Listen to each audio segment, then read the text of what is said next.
A walking skeleton armed with a scythe, a rider of the apocalypse, it's always been assumed, is a man who brings the souls of the dead to wherever they're destined to go.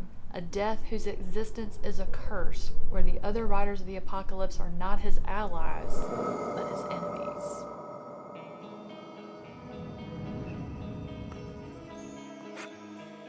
What up, nerds? My name is Leslie Smith. Welcome to the Nerdy Narrative, and today I will be bringing you a book review about Austrian Spencer's The Sadeiest. I know what you're thinking.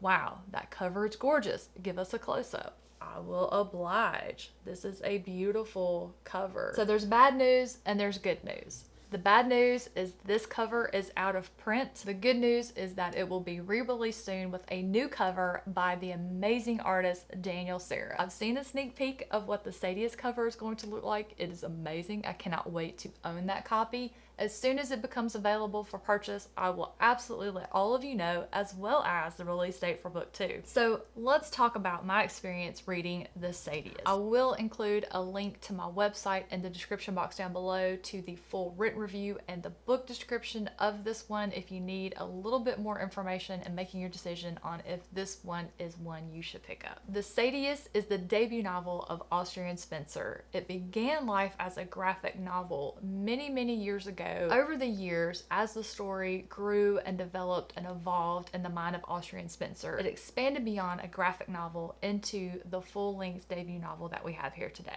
What first gripped me about this story was the exploration of what happens to your soul when you die. About a third of the way through, Austrian Spencer threw me a curveball, and the story actually was much bigger than that in the best of ways. It was a very unique twist of a trope that I have read a million times and loved. I will read a million more times and continue to love, but I always appreciate when an author is able to do something I've never seen before. I would classify The Sadeiest as speculative fiction with a lot of horror elements thrown in. And as such, I wasn't expecting the amount of characters that we get to meet in this story. There were those characters that were used to teach us about things in the story. There were those that were important to the overall plot of the story, and there were those that just made an impact on you. The story takes place on our world, but we spend a lot of time in the plane of existence where souls enter into when they die and either stay there depending on circumstances or move on to whatever comes next. Austrian Spencer's creative choices regarding writing style was very unique. The book is written as a puzzle. The author is relying on you to use your noggin just to think and interpret what you're seeing. Make some of your own connections, which I absolutely adore. Where this book shines for me is the plot. It was a fantastic exploration of what happens to a soul when death arrives. And as far as what the Sadeiest is, it's a sort of combination between a sadist and a poltergeist. And you might be thinking, wait a minute, this sounds very evil. So here's what happens. Our main character, Williams, dies and he becomes a sadist, and he has no idea what it is, but there's another sadist who is teaching him called Henrik. Henrik explains to Williams, you are a sadist because of all of the accumulated sin on your soul. This is your chance at redemption. You take the place of other people who are dying. You comfort their soul so that it lets go.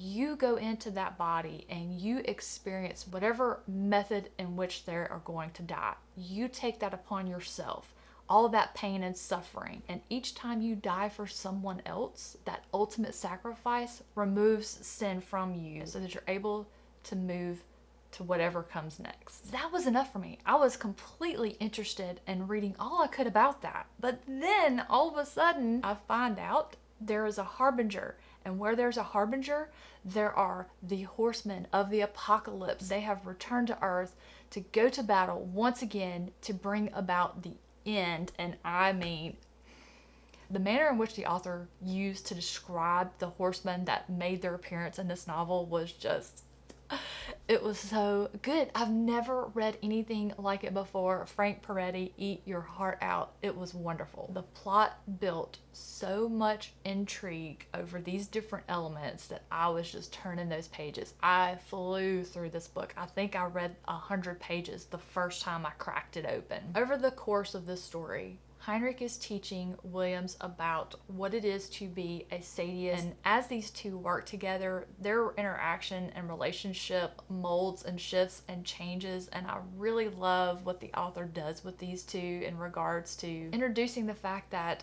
maybe after death your soul can still learn and mold and change and become better. That just gave me hope. There are a lot of different elements to the Sadeiest. Each one makes this book worth picking up and reading. And when you combine them, it makes for an amazing read. I thoroughly enjoyed it. I cannot wait to read the second book. If it had already been published, I would have picked it up immediately. I will be purchasing it as soon as I can, just for the cover, even though I haven't seen it. And so that will do it for my review of Austrian Spencer's The Sadeiest. I hope that I was able to give you enough information about this book for you to determine if it's one that you would like to pick up. If you do end up picking it up and you would like to chat spoilers with me, all of my contact information is in the description box below. Thank you so much for spending your time here with me today. Have a wonderful rest of your day, and I will catch you in the next one.